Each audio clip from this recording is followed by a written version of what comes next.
Welcome to the Real World. My name is Cameron. Thank you so much for joining us on episode 96 of the Real World podcast. We're talking all about Mad Max and Furiosa.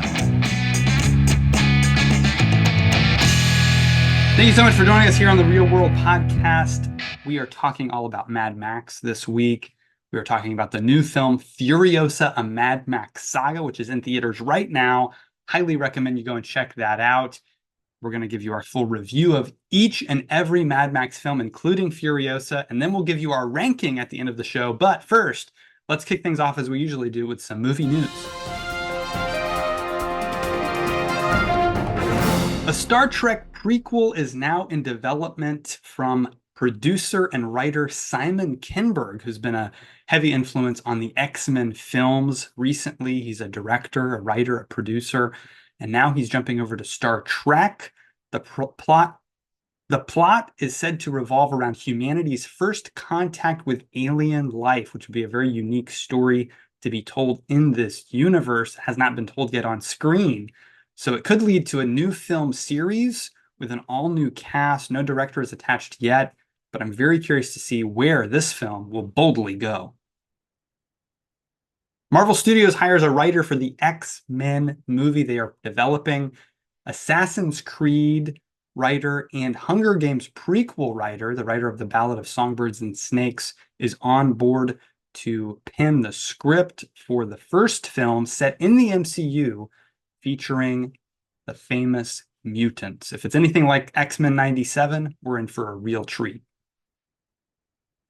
Hugh Jackman is set to star as Robin Hood in an all-new movie titled The Death of Robin Hood. This film will find the outlaw wounded and grappling with his troubled past as he is nursed back to health by a young woman played by Jodie Comer. So we've already got two big stars attached to this project, which will be produced by A24 Films, very popular independent film studio. Very curious to see what this will end up being like. It sounds a little bit like Hugh Jackman's film Logan, mixed with Robin Hood, which sounds very intriguing to me. Steven Spielberg sets his next film for May 15th, 2026. David Koepp, the writer of Jurassic Park and War of the Worlds, will pen the script. It's rumored to focus on UFOs, much like Steven Spielberg's 1977 classic Close Encounters of the Third Kind. So I'm very curious to see what this film ends up being from my favorite director of all time. George Miller confirms Mad Max The Wasteland is ready to go. He's got the script written. The story will explain further how Max got to the point we see him at in Fury Road. Hopefully it won't take 9 years to produce this one. The big question is, will Tom Hardy return as Max Rockatansky? Only time will tell.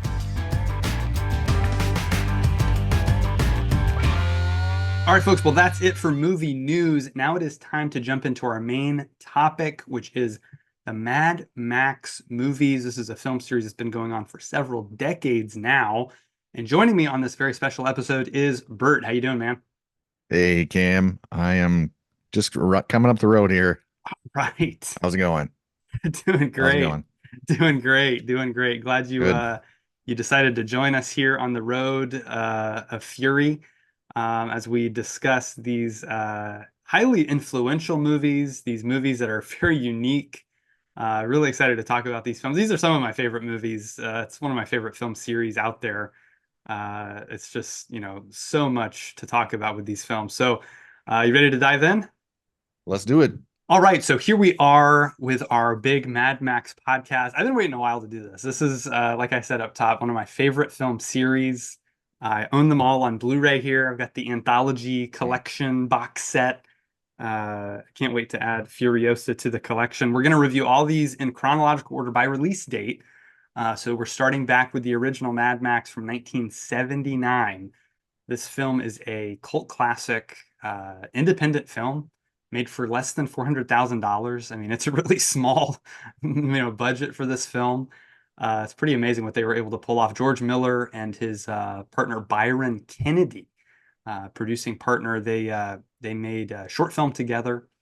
And I found out that George Miller was actually an MD. He was a doctor before he became a filmmaker. And Byron Huh. Kennedy was a guy who kind of would drive him around to these different horrific car accidents, and he'd have to stitch people up and do all this crazy stuff. So this is kind of where this whole idea came from, Wow. was he actually saw the real carnage in real life and was like, we need to Oh make a movie goodness. about this. So his original Yeah. idea was actually Max was going to be a journalist investigating these car accidents. Ah. He was going to become kind of desensitized to violence over the course of the movie, and that was kind of going to be about Oh. more modern, all set in modern Melbourne, Australia.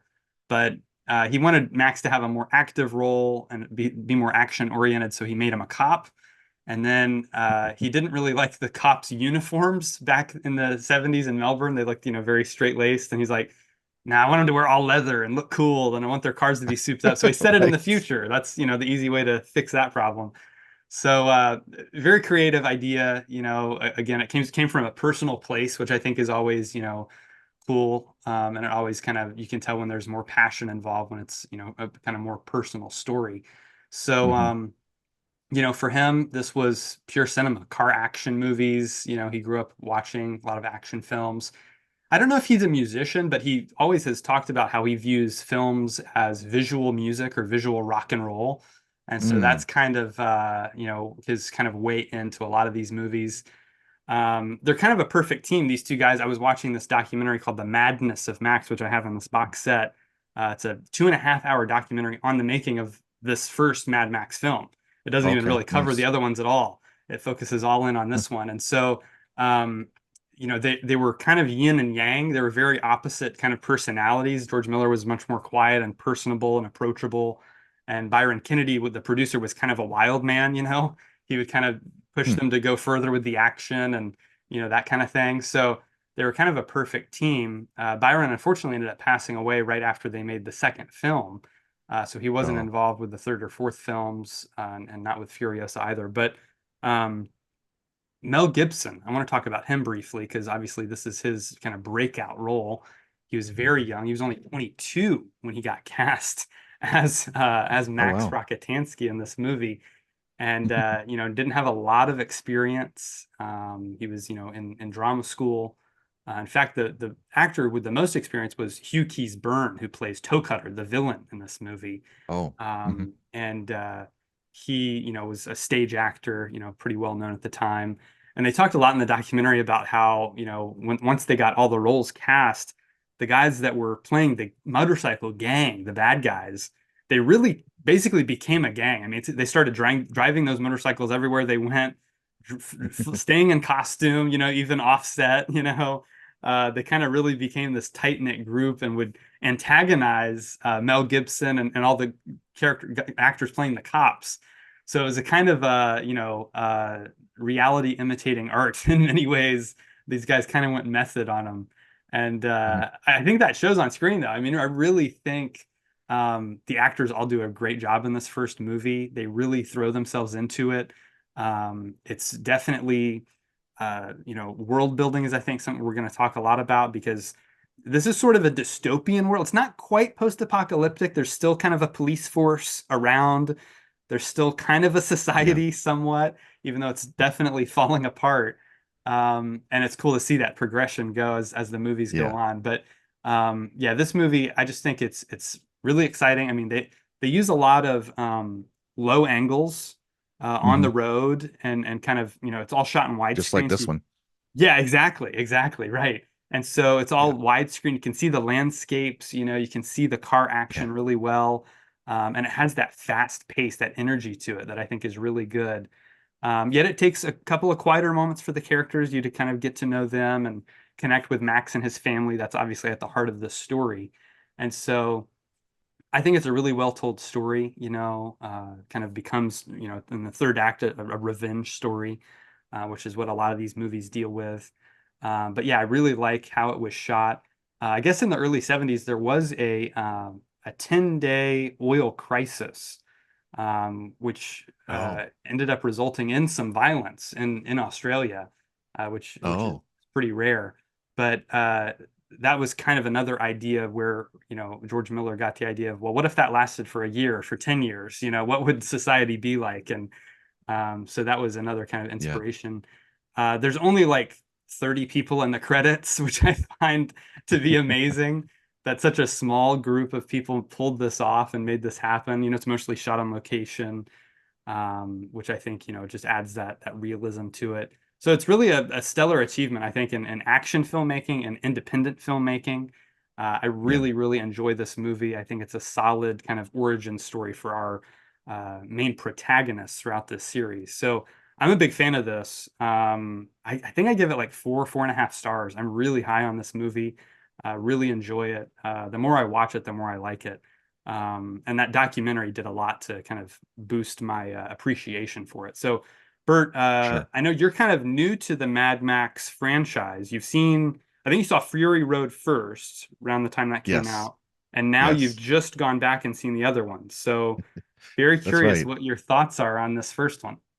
Yeah, yeah, you said a very good point, which is that in time you've come to appreciate them more. I watched all of them once, but I feel like I need to watch them again Mm, to fully appreciate them. So my review and my rating and all that would be based on the first sure. time I saw them, and it is again, it can be a bit jarring to go back after 40 years or something, Yeah. and for the first time watch a movie that is filmed in Australia with all Australian actors, Yeah. and the culture is quite a bit different. So it's a bit jarring.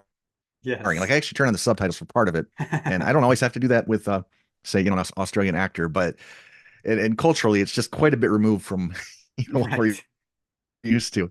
But this I mean, you said it was made for $10 and Yeah. grossed $100 million, right? It was just Right. incredible. What they were able to achieve on their budget is very impressive. Mm, Certainly helps that you have a dynamic guy like Mel Gibson yeah. starring in it. But I really liked this dystopian world, and Mm, I like to see how they form like gangs or whatnot, yeah. and how they try to still maintain law and order. All that stuff is very fascinating, and I really get into the stuff where there's like to see how they repurpose things for this Mm, newer yep. world, and I love the unique vehicles.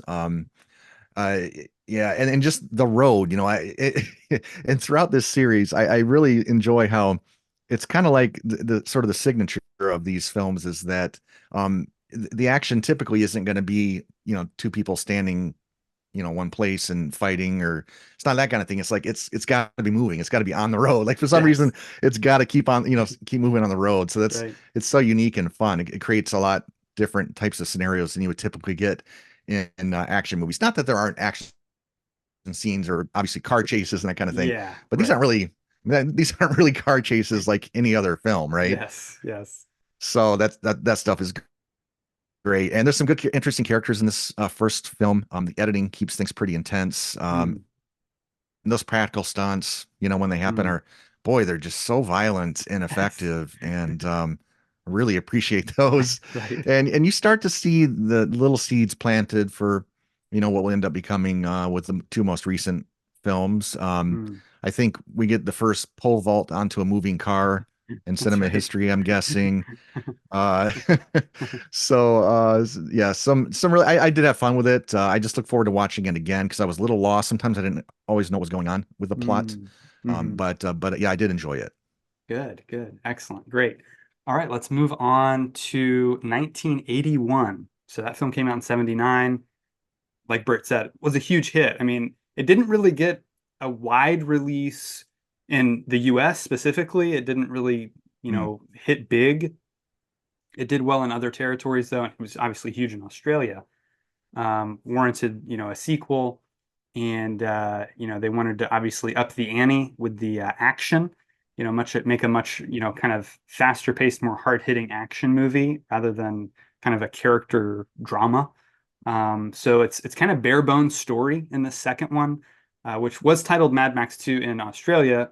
When they decided they wanted to do a wider release in the US, they retitled it The Road Warrior because no one had ever really heard of or seen Mad Max in the US. So it's kind of got two titles, Mad Max 2 or The Road Yeah. Warrior. Sometimes it's just subtitled Mad Max 2, The Road Warrior. Um, but it definitely hit big in the US. This was, most people's in the US their introduction to this world, and I think it did so well because it is such a simple story, and it's sort of one of those. It leans into the kind of Western mythology of the kind of lone wanderer who's this, Yeah. gonna wander into a town and save the day, basically. It's kind of that kind of Yeah. simple story that we've seen so many times in the past. So it's very accessible. It's still very Australian. Hmm. It's still very bizarre. Like you're mentioning the lingo and everything is still kind of out there, and you don't really understand everything they're saying. But to me, that's part of the Hmm. fun of, kind of like it's a new world. It's some place we haven't been before. So it lends itself to its kind of uniqueness, especially with, I think, American audiences. So, yeah, big fan of this movie. Mel Gibson returns, of course, to the title role. I think he only has 16 lines of dialogue in the entire film, and two of those are repeated. I think he says, "I just came for the gasoline 2 or 3 times." So it's That's another signature of this series, by the way, that I really like. great Because you point. mentioned you using sound or music to tell the Yep, story, along with the visuals, of course. But yep, yeah, I love how the dialogue is pretty reserved, yep. and more so in some of the latter films we'll talk about. But yeah. Right. Sure, sure. No, yeah, this one is definitely, like I said, kind of bare bones when it comes to story, dialogue. There is a voiceover narration throughout, mostly at the beginning and end of the film, which I really like too. It kind of again lends itself to that kind of like idea of this mythic hero that's out there, maybe, or this is, it's not like there's no real chronology to these movies either. I kind of put together a timeline on our blog. If you check that out, I don't know if you got a chance to, but Okay. it's I tried to kind of work it out, but there's really not a lot of continuity here.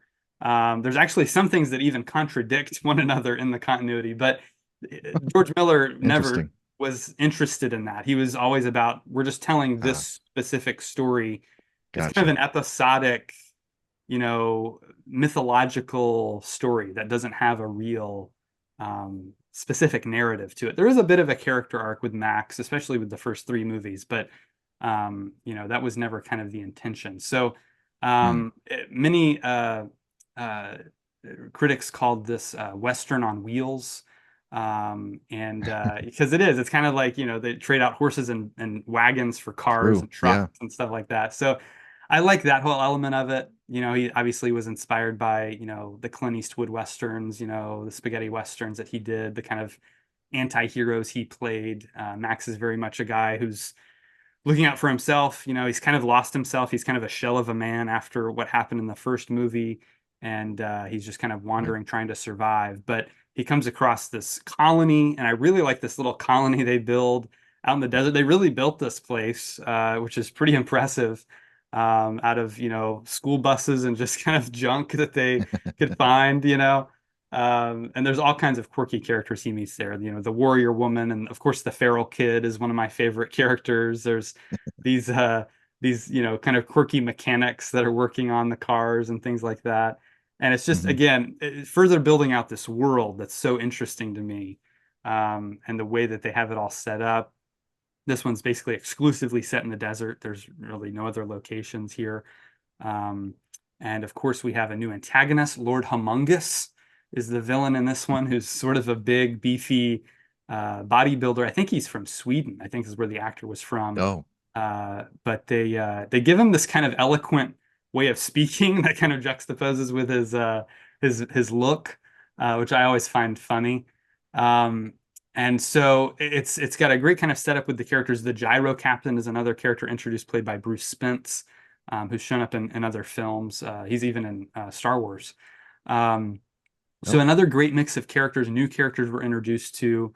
The action is just bigger, more wild, stunt work here, especially towards the end, that incredible, tanker chase and all of that stuff. And again, it's all practical, which is what's most impressive about it. There's yeah. no CGI involved. There's even I don't even think there's green screen, right? I don't think there's any green screen. I don't even think there's any wire work or anything. I think it's all just Yeah. them on the road just doing this. It's pretty wild. I mean, really, the more I watch it again, the more I appreciate, especially the stunt work in this one. It's really, really incredible. I still consider it one of the best action movies. I mean, to me, it holds up super well. I think, again, the story it moves quick, and it's violent, it's intense, it's got some humor to it, which I like as well. So I'm a big fan of The Road Warrior. I think it's again, I would put it up with some of my favorite action movies ever made. So what are your thoughts, Bert, Wow. on the second Mad Max film?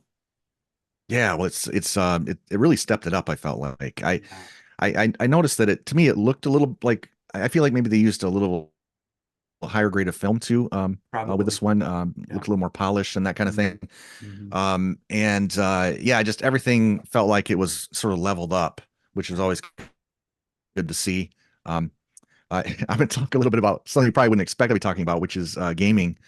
Ah, My favorite game, well, like it's like Xbox game that I okay. that I play. My favorite one of all time is called Far Cry New Dawn, and the I've reason heard I'm of it. bringing that Yeah. up is because very heavily inspired by Mad Max. Oh, You mentioned those colonies. yeah. There's like a lot of those kind of like well they call them outposts, but Okay. they're scattered throughout the wasteland, and you drive Yeah. around. It's not they don't say Mad Max anywhere in it. And the character Right. doesn't look like it's not like it's a game that is directly taken, Sure. but there's just all Right. kinds of things. It's set like after it's like post-apocalypse, and Mm-hmm. there's like these decaying roads and these cobbled together weapons and and things. So it's just Okay. it's so much fun, and I love seeing it. And like even like the school buses that are used, like old school buses that are used to like block barricade and things like that. Right. It's so much fun. So I had to tell you about that. And then Yeah. in the game Far Cry 4, there's a gyrocopter that is used heavily. You can get in it and ride around the game, Okay. and that one's not post-apocalyptic, but so it very much reminds me of these Mad Max films. So I had to Yeah. mention that. Yeah, So that's much cool. fun. And then yeah, but back to the movie. Yeah, I really enjoyed it. I thought it was a little faster paced Yeah. overall, and then the action is was immensely stepped up. Yeah. And you got scenes where there's numerous vehicles on the chase and that kind of thing, and being Right. taken out and stuff, and that it really again it's putting in that framework for what it's building toward, Yeah. throughout the series, I guess you could say, Right. with possibly the exception of the third one, but and so yeah, so I liked it a lot. I want to mention too, I don't know if you know this, because I don't think you've seen this movie, Hmm. but the character is his name, and he's the sort of skinhead guy with the red mohawk. Yeah. Yes. Um, he's sort of like the sidekick to the main bad guy. Right. Well, the actor that plays him appeared in a film called Weird Science, Oh, and he okay. played basically the same part. It's Really? like the same part. Yeah, there's kind of a sequence toward the end of Weird Science where it's almost like a dream sequence, but it's not. It's hard to explain, but it's a sort of an extended sequence. But he's Hmm. featured heavily, basically as that exact same character played Okay. by the same actor. So Yeah. it's kind of like Mad Max 2.5, I guess you could Right. say. Weird Science actually came out the same year as Mad Max 3, Okay. but it's Interesting. I didn't know if you knew that. So it's I kind of did like not. little insert of Mad Max, Yeah, at least I that know, character. So I that's a know lot of fun. he appears in, his name's Vernon Wells, if I remember right. And he appears Okay. in, a favorite Schwarzenegger movie of mine called Commando. He's the bad guy in that. Oh, He is that plays a right? character Okay. named Bennett. Yeah. Yeah. He's much bigger, Okay. in that film. It's a couple years later. I guess he Oh, put on some pounds, but, it's another great villain performance. He's very quirky in this movie, very, over the top, zany yeah, kind of character, right. which is great. hmm Yeah. Okay, well, that's Road Warrior. So we're already on to Mad Max Beyond Thunderdome, released in 1985, the third film in the Mad Max Saga, I guess we'll call it now, since Furiosa has that subtitle. Um, this film, what I like about each movie in this franchise is they're all very much in the same world. They're all very much, centered around Mad Max, except for Furiosa, which we'll get to in a minute. But um each is very distinct, I mean, you have that first one, like I said, it's more dystopian. This society's kind of falling apart. It's more of a kind of has a family drama element to it. Um, Second film's just like a super fast-paced action film, all set in the desert. When we get to this third one, um, this film has a lighter tone, first of all. It has a kind of more um, almost kid-friendly feel to it in a way. I mean, I wouldn't show this to my younger ones, but it's PG-13. It doesn't have the kind of brutal violence, and Yeah. stuff that the first two have. Um, it also features a variety of different locations, which I like. We start in the desert with Max wandering. The gyro captain comes in again and takes all his stuff, and he wanders into Bartertown. Bartertown's a totally different thing, even from the colony we saw in Road Warrior. It's much larger. They're kind of Yeah. creating a society again. There's laws, there's trade, there's a hierarchy, a kind of government there. And then, of course, we end up going to the Lost Tribe, which is, you have, the waterfalls and the, rocks and the greenery and all that kind of stuff. So a lot of different environments in this movie, which sets it apart. And it's something I really like about it, because I feel like you kind of get what's great about the first two and a little bit more. So I'm a massive fan of Beyond Thunderdome. I Are you? know many aren't. I know many kind of think it's the silliest one and don't really enjoy it. I think it's really cool, because of, again, the different environments. Bartertown is just such a cool place. I mean, I feel like the whole movie could have been there. Um, I'm kind of Hmm. glad it wasn't. I feel like it kind of been too much, but I really like what we see there. And of course, Tina Turner as Auntie Entity, I think is a great character. She's very much playing it up and chewing the scenery and delivering all of her lines very theatrically. Master Blaster is one of my favorite characters. What a unique idea for a character Master Blaster is. I love it. It's so weird. Um, and then like I mentioned, the Lost Tribe. Once we have the whole Thunderdome sequence, which is again something very different we haven't seen in this franchise before. There's a lot less road action in this movie. Yeah. Yeah. Um, and again, I think that was intentional. I think the Hmm. director was kind of like, we've kind of done that, like Road Warrior was all on the road. So let's try something different. And I appreciate that. I like that when they kind of mix it up. And so the Thunderdome sequence, I think is fantastic. The kind of bungee fight, and they have all these different weapons. It's kind of crazy, Gladiator Arena 2.0, Right. So I really enjoy that sequence. I enjoy all the music in this movie. The music stands out more to me in this film. The soundtrack I really like a lot. Um, I think it's the most quotable of all the films. There's so many lines that stand out to me.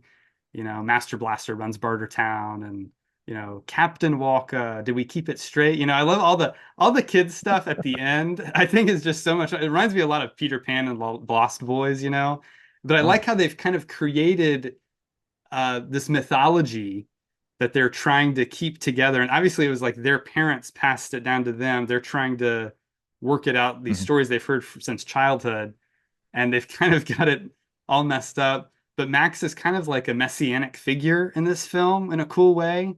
And he kind of wants nothing to do with it at first, And I feel like Max is kind of lost at the beginning of this movie. He really doesn't know. He's wandering a lot like he is at the beginning of Road Warrior.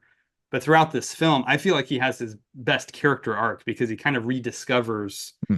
his humanity. He goes from, in the first movie, he's a dad, right? And he kind of has to become a father figure again at the end of this movie. So I like that kind of full circle narrative with the character that they brought him to kind of, walks off into the sunset at the end. It's kind of a perfect button on his story, I feel like. So I like all of the story elements here. The action might be the weakest, but again, I still like the uniqueness of the Thunderdome, and of course that final railroad sequence, which I'm a big fan of trains and train scenes in movies. And that was another thing that was different. It's like, can we do a road scene Hmm. that's not on the road? It's on a railroad, a little different. So again, I just Yeah. appreciate that they're trying to mix it up. Still tons of bizarre characters, weirdness going on. I find this to be probably the easiest to watch, the most fun for me. So I'm a big fan of Beyond Thunderdome. But Bert, give us your thoughts on this third entry here. It kind of lost me on this third one. I Mm. gotta tell you. Hmm. Yeah. And I didn't read any reviews by anybody before I watched it, but Okay. I was thinking, man, am I missing the boat here? Is this like considered like the best one? Like I couldn't really No, get it's a definitely read on not. it. Yeah. Um, I mean, the thing is, I like it when they try something new as well. Hmm. But yeah, it just didn't work. I felt like I felt like there were three definite acts. Like it was almost like Yep. three different movies, almost like, you Right. got the Thunderdome stuff and then the Desert Exile and then, Hmm. stuff at the end, the train chase. And Right. not that that's necessarily bad, but Hmm. the Thunderdome fight, um, again, all of these movies have something in it that's pretty weird, right? Or Right. several Right. things that are pretty weird. Yes.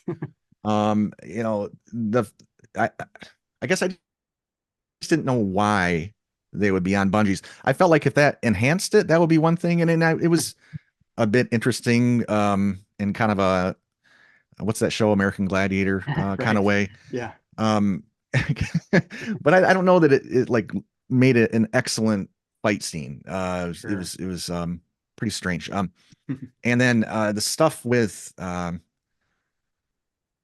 Master Blaster, the little person that plays the master, right? Right. The dialogue, the line Yeah. delivery, was at first I'm like, I didn't know if it was that the actor himself had some kind of like speech impediment or something, but then I Right. realized, oh, Right. it's just written that way. Yeah. But I don't know why, and then my mind started to go to like I don't know, like Princess Bride and some other movies. I don't know. It just was Sure. very strange choice. And again, I like the Right. strangeness. Yeah. I thought the guy with the doll's head with hair strapped to him Yeah. was just the whole time I'm just trying to figure out, like, am I missing the reason why you would have something like that? But again, I like weirdness, but at the same time, Hmm. yeah, it didn't really work for me in this one. That Hmm. train sequence is great. Yeah. And I'll give you my rating and ranking or whatever Hmm. as we wrap up, but Sure. any points pretty much that I give are that I would be willing to watch it again, but Yeah. yeah, about all I got out of it was that train sequence. Gotcha. Gotcha. Okay. All right. Well, let's move right along then to the fourth film, jumping several decades to 2015, Mad Max Fury Road. As I mentioned before, George Miller thinks of his movies as visual music, and I think that's most evident here. I mean, this movie has a uh, not just a great, score by Junkie XL, uh, Mhm. but just a a rhythmic kind of pacing that's just kind of relentless. I mean, even going beyond what we got in Road Warrior. I mean, it's really incredible what he was able to accomplish here.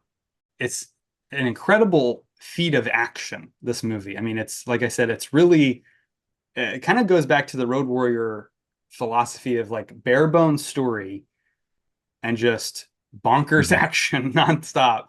And it's Yeah, really, really compelling. But the thing is, the more I watch it, it's another one where the more I watch all these, the more I'm like, oh, there really is a really interesting story here. Great themes, and again, even more world building. I mean, it's just so much right. to take in. I feel like I know you on first viewing were kind of like, what is this? Because it is kind of a Yeah, lot. I mean, when you first watch it, it's just like you're inundated with all this insanity.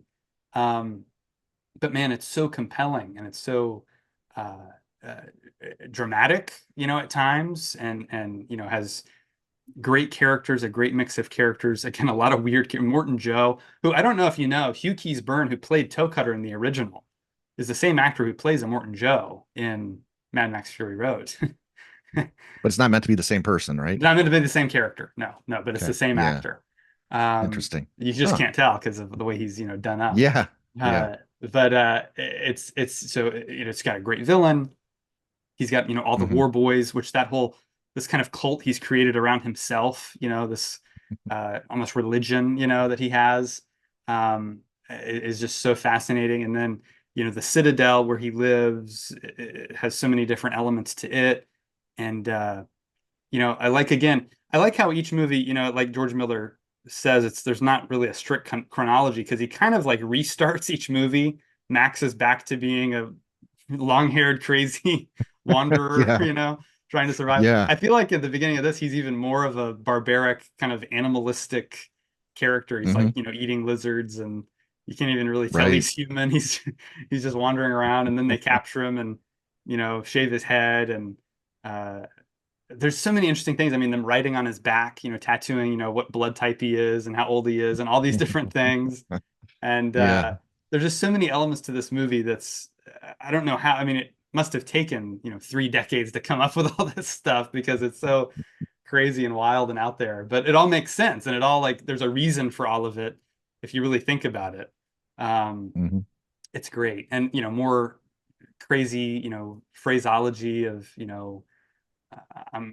shiny and witness me and all these kind of lines that stand out and that have their own meaning and to the characters. It's all really, really good. Hmm. Um, Great, vibrant scenery. I mean, the color in this, Yeah. it's interesting. I was reading about George Miller's when he was making the movie, they had to, I guess, cut it all in black and white first to make sure like the color and the shadow and all that worked, and then add the color Really? in. And so Oh, really? actually, you can go on Max right now if you're a subscriber to Max, the streaming service. You can watch the black and white version. They Really? call it the Black and Chrome edition. It's really cool. I watched Wow. it I two meant to do nights that. ago. Yeah, I watched it 2 nights ago. It's really interesting. It's a very different experience because the film I've got it on right now. It's so vibrant, like the blues and the oranges and the yellows and orange and all that. It's just so intensely colorful that to strip all that out, it really kind of helps you appreciate, like the framing and the shadows and Hmm. the use of lighting. It's really, really fascinating. So great looking movie. I mean, it's one of my favorite looking movies ever. Again, I go back to the soundtrack is fantastic. Um, the action scenes, I mean, what they're doing with the poles, we talked about this in our stunt podcast. It was one of your, Yeah. favorite sequences ever with the poles. Hmm. It's just such a unique visual and again, it kind of makes sense. Like that's how they would get on other vehicles and things like that. Yeah. Yeah. And the war rig that Furiosa drives is such a cool vehicle. It's got all these different Hmm. compartments to it, and these different things. It's just really cool. Again, the vehicles kind of like you were talking about earlier, they're amalgamation of different vehicles like stacked on top of each other and like put Yeah. giant wheels on them and all these spikes, and it's just like it's so weird and cool and crazy. Yeah. Big fan of this movie. It's definitely one of the best action movies of the past 2 decades, if not of all time. I mean, it's really, really fantastic. I gotta mention the Doof Warrior, the guy that plays the guitar. It's just Yes. such a bonkers idea that somehow works. Like in this movie, it's just you come up with these ideas and you try to pitch them to a studio. They'd be like, what are you talking?" I don't know how he got these movies I know. made, but it's Right. it's great. That one, he probably said, "No, don't tell the studio about the guitar Exactly. guy." Don't tell them about that What guy. I love about that too is I just have to say, the guitar guy, I mean, he can't be doing this like, um, like, did he submit to this? I mean, he seems to be all in, I guess is what I'm saying. He seems to be happy that he's doing it, right? 100%. 100%. He's having a blast. So yeah, great, insane action. Great movie. Huge fan of it. Huge fan of the relationship between Max and Furiosa too, which is really at the center of it. Yeah. It's Yeah. really, really great. So yeah, those are my thoughts on Fury Road. Bert, what do you think of this one? Which was your first Mad Max movie? This was my first one in the theater. Hmm. I remember seeing that in the theater, but I'd already seen the originals. So what did you Oh, think of this one? Or what do you think of it now that you've seen it several times? yeah. Well, first let me say, I was trying to figure out my brain coming into this one was it was almost like when you start a new job and like Hmm. you start like say you start at a new office and you kind of think roughly how offices work, and then they start showing you how they do stuff, and you're like, oh, that's how you do this, and you have this system, and that was kind of like going into this movie, like I kind of thought I knew what I would expect, but the first time I saw it, it was just hard to wrap my brain around, Yeah. and I liked some of the action, that kind of thing. It wasn't until the second time that I Mm. really started to get into it, and then now phenomenal. Obviously, Yeah. I think we talked about it on the podcast two or three times at least because I keep Sure. bringing it up, frankly. Yeah. And it's just the uniqueness and the look of it is just just almost unlike anything else. And Yep. the entire runtime is mesmerizing. The practical stunts, yeah, it was my number one stunt. I mean, it's probably a 10-15 minute scene. I don't exactly know how long it is, but Yeah. the scene toward the end, the chase, with the people jumping on and around and off and through, and just mind-boggling, Yeah. crazy good stuff. the score is really great. The sound design too. I really wish I would have seen this in the theater because that's where you Mm, really can appreciate the sound design, unless you've got an incredible, sound system at home for home mhm. theater. Right. Just the richness of the coloring too. It's just incredible. I think I refer to it as like a candy coating. I'm talking about like a hard candy, like you that you Yeah, can see through. sure. It's like it's got this great coloring to it. You Yeah. just want to lick it. And Yes.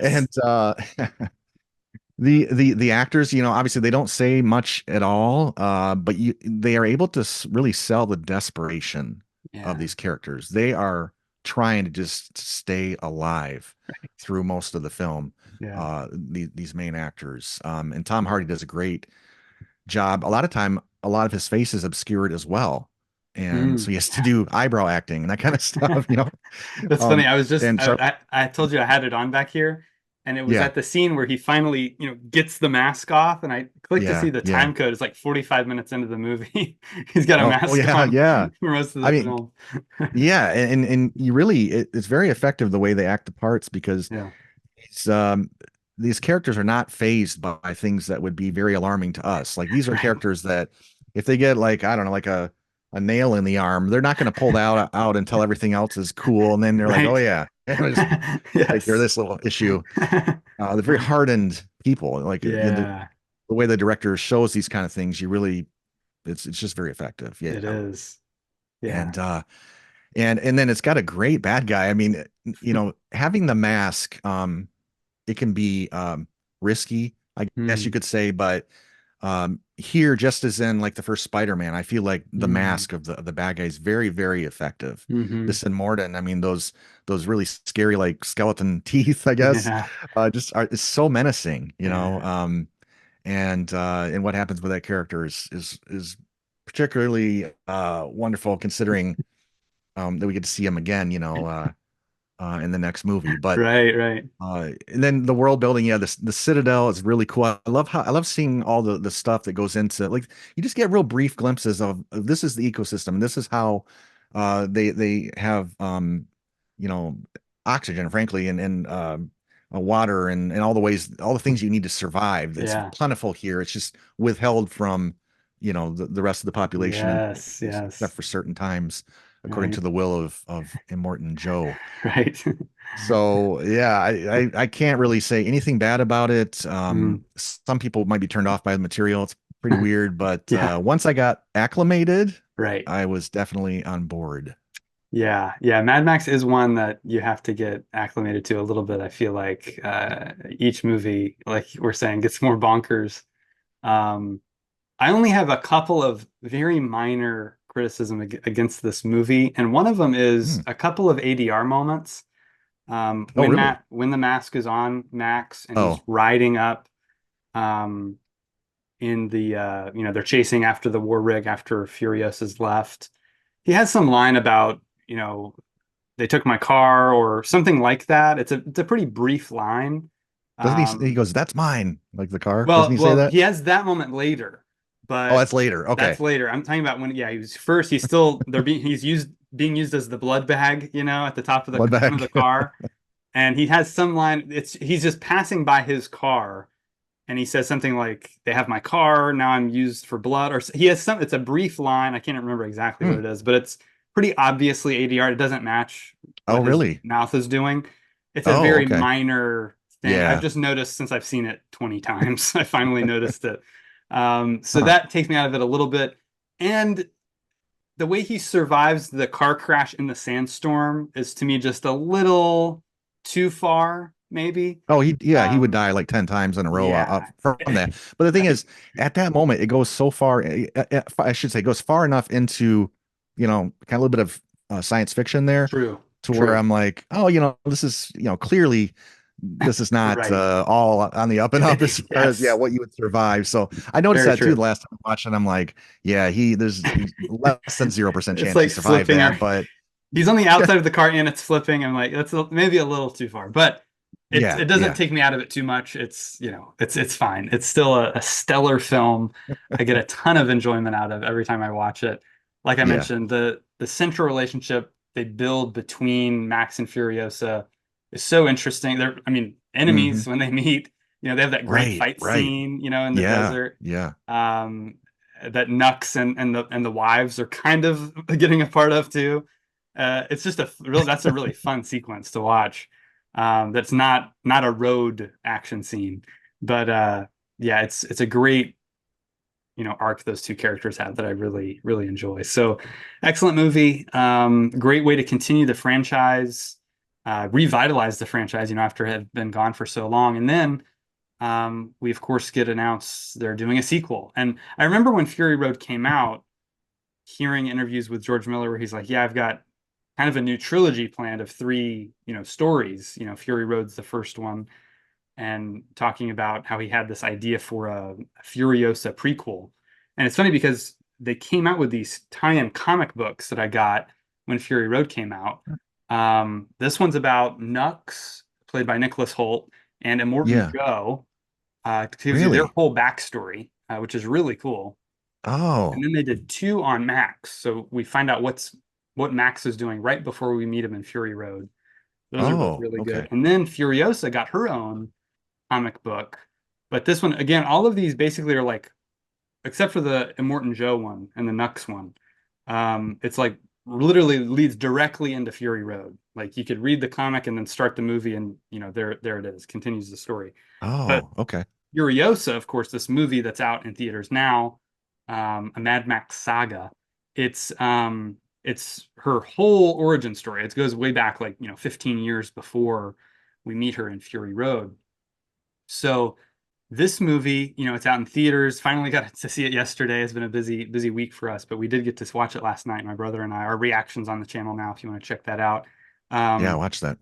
but we had a blast. We really enjoyed this. This is a very, again, I feel like George Miller, he's so creative, and guys like him, and he reminds me a lot of George Lucas because they're great at world building. They're Hmm. great at kind of these creative, weird ideas, putting them on screen, and visually compelling narratives. And this movie again is a very different movie because Right. it's again, we haven't seen a story in this universe where it's taking so much time. We're seeing her from a young Yeah, child all the way into adulthood, and it's still got all the hallmarks of a Mad Max movie, the great, road action, great bonkers kind of characters and weird visuals and dialogue and great music and all that. But it's a much more epic story. I mean, it's a 2.5 hour film. It's by far the longest. The longest up until this point was Fury Road, and that's only 2 hours. So this is right. 2.5 hour film. Uh, uh, we're not going to spoil anything yet, but I will say it's split up into 5 parts. So again, it has that kind of very episodic nature. Almost feels like you're watching episodes of a TV show in some ways, as you're kind of watching this whole story unfold of what happened to Furiosa when she was younger and how she came into be the service of Immortan Joe and the whole thing. So I really enjoyed it. I thought it was exhilarating again. It had a really as strong of an emotional center as the first Mad Max, I felt like, if not more so. It really, had some pretty heavily dramatic moments in it. It's another sort of mirrors Mad Max's story in kind of strange ways, where she's kind of out for revenge most of the film. Yeah. So I really had a great time watching it. Anya Taylor-Joy was great. I think she's one of the best young actresses working today. Everything I've seen her in, she's always very convincing, and she definitely did the character justice. Charlie Theron did such a fantastic job in Fury Road with that character Yeah. that I think she kind of, took that on very well.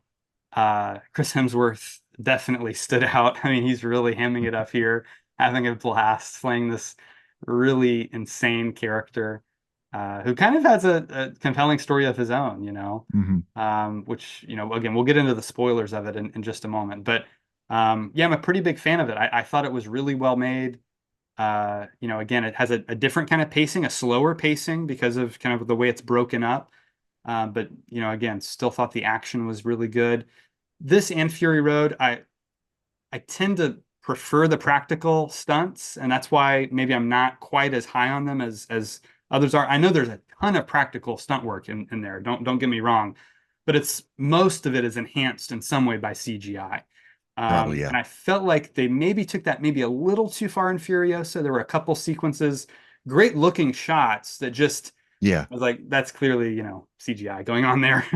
Yeah. Which Yeah. kind of just takes me out just a little bit. But that's my only kind of minor criticism of it.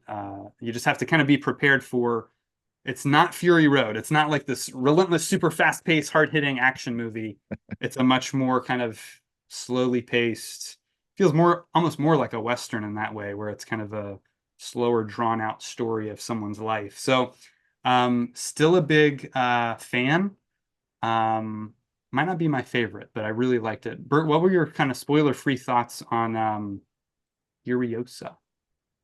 Well, first of all, it's kind of frustrating that we never got a film like this for characters like Ellen Ripley, Sarah Connor. Oh, yeah, You know, good point. Yeah. yeah, I mean, Mm. this is great. I mean, this is great stuff that we often don't get from a character that's already built in and is tremendous.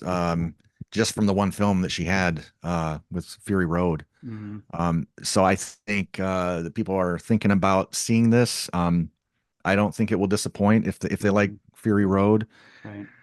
The entire film, frankly, from start to finish, is unnerving. Even the slow parts, there's sort of this It's true. underlying feeling of just like you almost got a pit in your stomach, like, someone's gonna come and get her or whatever. Yeah, yeah, it's true. So, yeah, very effective. But yeah, I'll save my other thoughts for the spoiler remarks. But I don't think people would be disappointed unless they disliked Fury Road, maybe.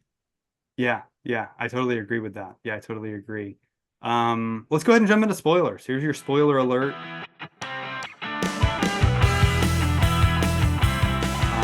We're going to talk about all of our favorite elements of this movie in detail. Like I mentioned, it's a five-part story. I really like that idea. I think that kind of actually helped the pacing. Whereas if he hadn't done that, it would have maybe felt a little too jarring jumping between because, she kind of grows up between parts a little bit. And so I think having that in place actually did help the movie a lot as a smart choice. Um, Getting to see the green place, that was kind of a big thing going into this. They talk so much about it in Fury Road. You're like, what does it look like? What was it? And didn't disappoint, although we weren't there for very long. It, Yeah, it, it was pretty cool looking. I really liked it. It was very, again, unique. Sort of reminded me a little of Beyond Thunderdome, the Lost Tribe scenes in that movie, the waterfalls and the greenery and all yeah. that. I thought that was pretty neat. So I liked all of that. I liked, um, the the opening scene just with her, getting the fruit and and then those scavengers are there and she's kind of, messing with their bikes and then they end up grabbing her. And like you said, it is like there's you're on the edge of your seat because I mean, she survives, right? But you still don't want to see her get hurt, And so I think whenever there's children involved, it kind of ups the ante of the level of anxiety in the audience, which Yeah. is done very effectively here. So I liked all that. I liked the introduction to Dementus, his kind of little encampment he had. And again, like I said, he's such a fascinating character because he talks about how they don't go into detail, but obviously he lost his family. And so he's kind of trying to create a better world in his own weird way. He's really like he kind of sees Immortan Joe as a bad guy, and he's like, I'm gonna, take over, and we're gonna Right. live a great life here, everybody. And so you kind of Yeah. like Yeah. him in some ways, but he's still kind of a Right. dastardly villain in other ways. The way he deals with Right. people and the way he kind of makes people fight over, who's gonna be on his team and pulling the guy's limbs apart with the motorcycles and all the crazy insanity that he creates. But very, very good character. Just a really great addition to this world. Hemsworth, you know, he's such a good actor. I just really like, you could tell he was having fun. And he got to play something different. It's not something I've seen him do before. Like, he's kind of more of a stoic action guy in like the Extraction movies. In the Thor movies, he's gotten Yeah. to show his funnier side. This was kind of a Hmm. mix of like, he was funny, but he was scary, at the same time. Yeah. Very So it was a complex. yeah, a very different character. So really like that. I liked seeing Gastown, which we hear mentioned Hmm. in Fury Road. We kind of see it from a distance, and Bullet Farm, Right. which we fully get to Yeah. explore. That was great. Again, this movie has a lot of world building in it. Like it Yeah. even more so than any of the others. It's Yes. really expanding on what the wasteland is and what life is like there. Getting to see younger versions of, these characters of Morton Joe and his sons. Both of his sons are in it. I guess the one son, I think his name was Scrotus. He was in the video game. There's a Mad Max video game that came out the same year as Fury Road. It wasn't very well Oh, received. really? Yeah, Oh, it was. really? I I have thought to it find was. that one. I thought it was pretty fun. My brother has it. He's played it. Oh, And I okay. guess it doesn't, like a lot of the movies, doesn't really line up continuity wise because I guess you end up fighting that character and killing him in that game. But um, Yeah. he was a cool character. People eater and the bullet farmer and all these different characters were really interesting. The leader of Gastown, who we'd never met, he was an interesting character. Didn't wasn't on screen for too long, but he was Hmm. really interesting. The way she lost her arm, I thought was great, that it happened, on the road. I like the guy that kind of trains her, that kind of mentors her. He was a great character. Almost like a stand-in for Max in some ways, but he was different from Max. He was a lot more kind of warm character, Yeah. very heroic. I really liked him a lot. He was great. So yeah, I enjoyed every element of it. All the new characters, again, a lot of world building here. My brother was saying like maybe it should have been a show, like we could have spent an hour in Gastown, like just learning about it. I'm like, no, I think it was better as a movie, just kind of be more concise. But those are kind of my spoiler-free ramblings. Bert, anything specific you wanted to mention about the film? Yes. Okay, so my overall feel, I didn't want to get too much into it before. So Hmm. I did feel it was a little slow and the Hmm. five-part thing. Well, okay, so the expectation was Fury Road. I mean, I just, keep enjoying the scene more and more. And so, I mean, my expectation was I wonder if it's going to be that and even more intense with the action and that kind of thing. Right. And Fury Road starts out with this great, sort of Mad Max. He's trying to get away from the you know, he's being chased, and so Yeah, it's yeah. like a starts out with a lot of action. Right. And that just, I mean, we do have the motorcycles going after the, Furiosa, but it Right. wasn't, I felt like it's episode, one, two, three, and I'm like, wait, is there not, is this just like sort of more of a drama? Like, really, Yeah. I just started to wonder if there was going to be any big chase scenes. I Right. mean, after all, when the credits first, or when the film opens, you hear the roar of an engine, and I thought, oh Right. man, here we go, Here we go. Yeah. and then you got to wait a while. It was about an hour before it really starts Yeah. to get big. Right. And I think that's where a second viewing will help because expectations, right? I mean, that can sort of Yeah. um, you know, mess with your first viewing. So, um, and by the way, in the theater, that first sequence with those sort of the motorcycle chase, if you will, Mm. that was great. And the engines were so loud. I mean, they Yeah. vibrate your entire body. It was just something you can't get when you watch it at home. So I Totally. love that. Yep. And so I have to mention just all the different sweeping camera angles that were captured on these road scenes with the action Mm. were just incredible. I love that we got to see War Rig 1.0, right? Like the first version of the War Yeah, Rig. that's right. And they even show them like let's put this together and we're gonna do this. I love Yeah. that kind of stuff. And that rig has I mean, I don't know what they're called. They're like it's like a ball and chain, like a few ball and chains Yes. on the Yes. back of it. And I don't Right. know about you. When I saw that, I thought, oh, I hope that doesn't just like remain in the back and nothing Right. happens with it. Right. And boy, something sure does happen with Yes. it. Oh, just so Definitely. incredible. And then Yeah. speaking of the action, um, it was kind of one upped in some senses because Fury Road had the polecats, right? Right. The guys going back and forth on the vehicle, and here they launch into these paramotors, and they're up in the air Oh, now, and yes. doing this kind of stuff. So I felt like that really leveled it up.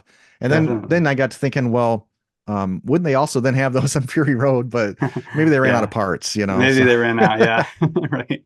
They wiped those guys uh, out. yeah. So I really love too that.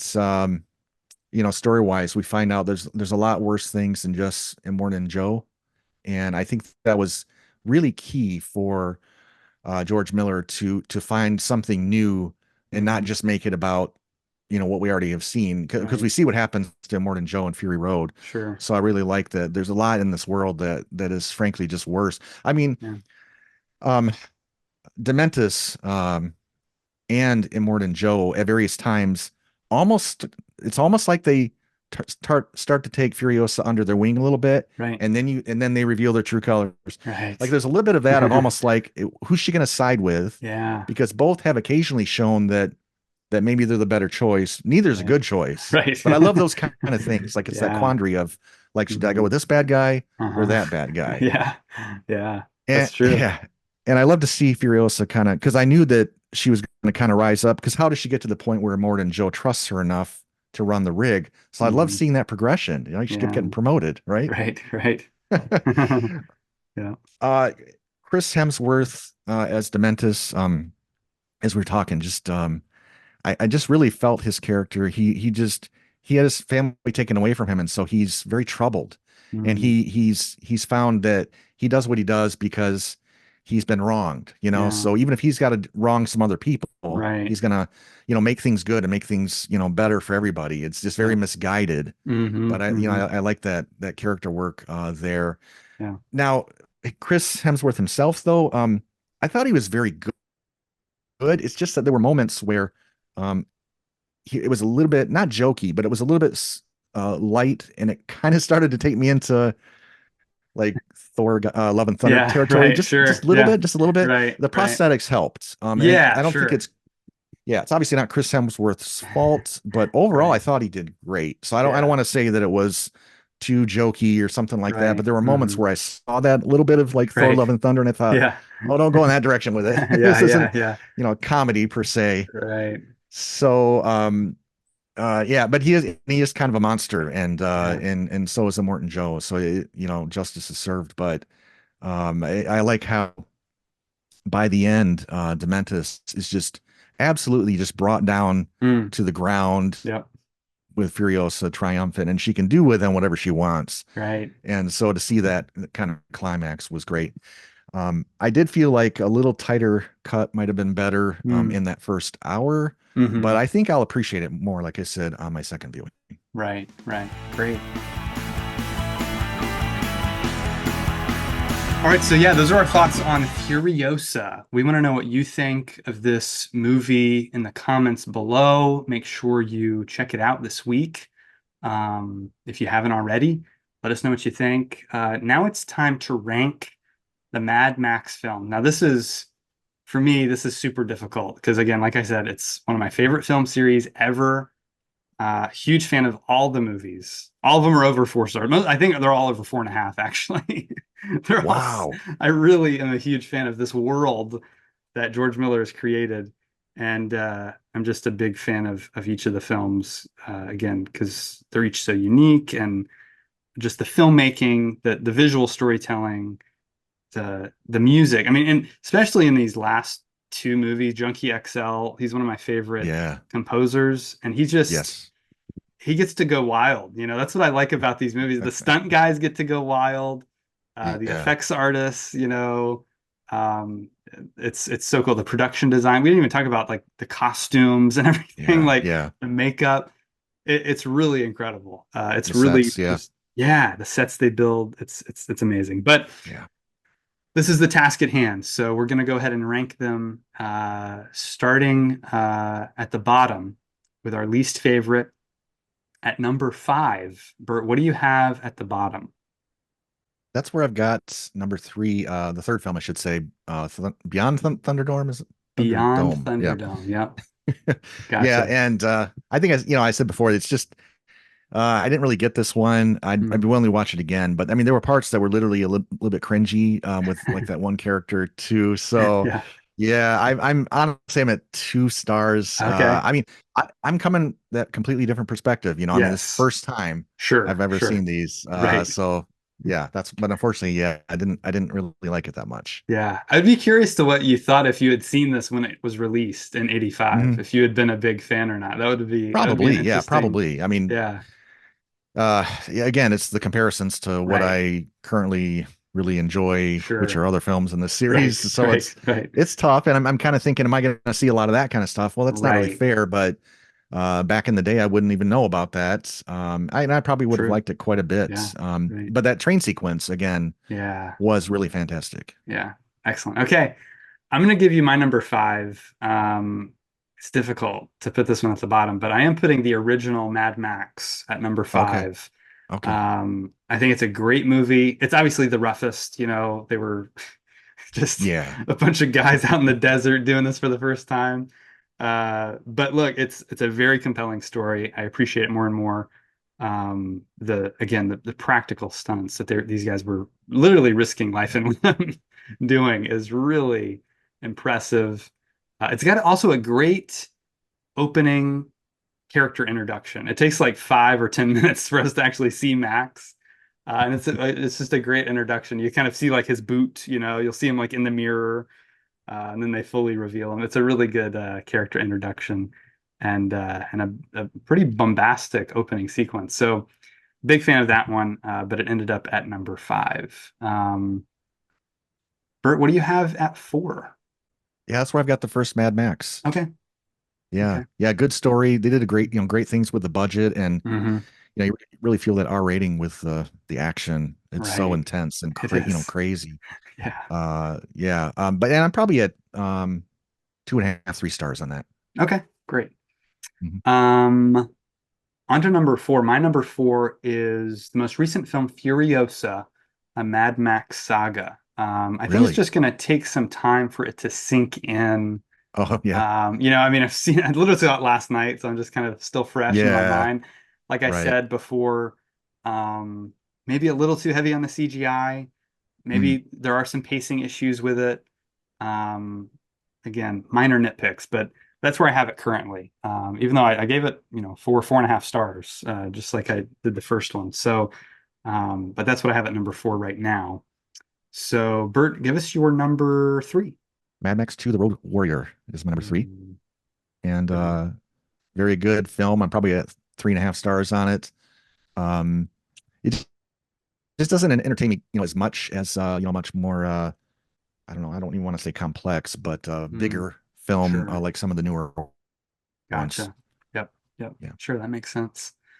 Number three, the two and three. I mean, I go back and forth on these all the time, so this is tough, but I did put Fury Road at three. Um, Fury Road is excellent. It's one of my favorite action movies ever. Um, it's fantastic. It's the whole movie's a big long chase scene, basically. I mean, it's Yeah. crazy what they're able to accomplish there and the world building. Again, it's kind of interchangeable with my number two, but Bert, go ahead and give us your number two. It sounds like it's almost like you're having to say which child of yours is the Almost, third least favorite. almost. It's difficult. It is. Gotcha. So number two is Furiosa. Okay. And yeah, I was very, very impressed in the theater, Mm, and I'm at four stars right now, but I okay. could see it going up to 4.5. Yeah. Once I can digest all of it. I saw it 3 days ago, and it's still pretty Right. fresh in my mind. Excellent. Great stuff. Number two, I have The Road Warrior. Second Mad Max movie. Again, they took everything great about that first one. They kind of stripped it down to bare bones and then like up the ante with the action. Yeah, yeah, Again, the practical stunt work, the jumping from vehicle to vehicle, um, the different weapons. I love Feral Kid and his boomerang, and the harpoons and the crossbows and bows and arrows. Like it's not yeah, all guns. That's another thing we didn't really talk yeah, about yeah, is like they're kind of using whatever they have, spears and the war boys have those, exploding spears, they use and all that stuff. So very unique weaponry that's utilized in the films. And, I feel like that really started with Road Warrior. And it's a great, you don't really have to see that first one. It's a great entry point in the series. It very much stands alone. All the films stand alone very well. Like I said, they call kind mhm. of restart almost. They're almost like reboots of each other. But yeah, really, really solid. Again, one of my favorite action movies ever. Road Warrior is number two. So Bert gives you your number one. Number one is Fury Road, and really, it's pretty straightforward. Any film, drama, horror, comedy, anything that has a giant vehicle that's racing down the road, and on top of it is a crazy dude playing electric guitar for no reason with a bunch of amps behind him with flames shooting out of the guitar. It's got to be one of your top films of all time. Absolutely. Right now it's number 33 all time Oh, wow. for me is Fury Road. Yeah. And climbing. Nice. Yeah, it's a great film. It's 5 stars. These top three are all 5 stars for me. So, like I said, Yeah, I five stars for me. could have put Fury Road at the number 2 spot. Number 1 for me, you might have guessed, it's Beyond Thunderdome. It's such a weird movie. Yeah, I get it. I get all the criticism. I totally understand. It just hits for me. For some reason, for me, it just totally works. I Hmm. love the character interactions, the character arcs.